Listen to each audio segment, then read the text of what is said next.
बांबूच्या लागवडीपासून पर्यावरण आणि ग्रामीण भागातलं नवं अर्थकारण निर्माण करणारी ही अतिशय महत्त्वाची लक्षवेधी आहे.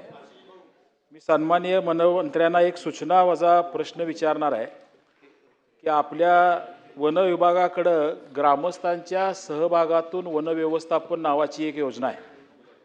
परंतु या योजनेच्या माध्यमातून फार मोठ्या प्रमाणात वन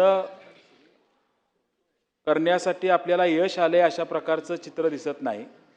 आणि म्हणून ह्या योजनेमध्ये जर आपण थोडासा बदल केला की ज्या गावच्या हद्दीमध्ये आपली पडीक वन जमीन आहे त्या जमिनीवर बांबू लागवडीसाठी ती ग्रामपंचायत, वन विभाग आणि एखादी NGO यांच्यामध्ये जर समन्वय करार करून ती जर परवानगी आपण देऊ शकला आणि ही लागवड चांगल्या पद्धतीनं व्हावी यासाठी या जमिनीवर पाणी परवाना देण्यासाठी सुद्धा आपण मंजुरी देऊ शकला तर फार मोठ्या प्रमाणात बांबूची लागवड करणं, आज मातीचा जे वाहून जाणारी माती आहे आणि मृदू संधारणाचं जे आपण काम करतो त्याची फार मोठं काम निर्माण करणं आणि एक ग्रामीण भागातली नवी अर्थव्यवस्था जन्माला घालणं असं काम होऊ शकतं.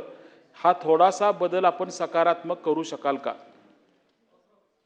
सन्माननीय अध्यक्ष महोदय, सन्माननीय सदस्य डॉक्टर विनयजी कोरे यांनी जी बाब नमूद केली, जॉईंट फॉरेस्ट मॅनेजमेंट, संयुक्त वन व्यवस्थापन ही संस्था म्हणजे गावकरी आणि वन विभागाचे अधिकारी यांच्या संयुक्त विद्यमाने परिसरातील वनाचं रक्षण करायचं आणि ज्याला वनोपज विक्रीला जाईल त्यावेळेला त्याच्यातली अर्धी रक्कम ही गावच्या विकासाकरता वापरायची.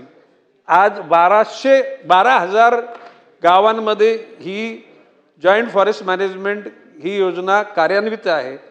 बऱ्याचशा ठिकाणी त्याचा गावकऱ्यांना उपयोग होत असतो. डॉक्टर विनयजी कोरे यांनी सांगितल्याप्रमाणे त्यांनी जर का सुचवलं की तर गावांची नावं तर त्या ठिकाणच्या वन विभागाच्या अधिकाऱ्यांना सांगून त्यांच्या बैठकी करून त्या ठिकाणी तिथं झाडं लावणं, झाडाचं संगोपन करणं आणि जे उपज निर्माण होईल त्याच्यातून जी विक्रीची रक्कम येईल ती त्या गावच्या लोकांना देण्याच्या अनुषंगानं निर्देश दिले जातील. लक्षवेधी क्रमांक 3. अध्यक्ष महोदय.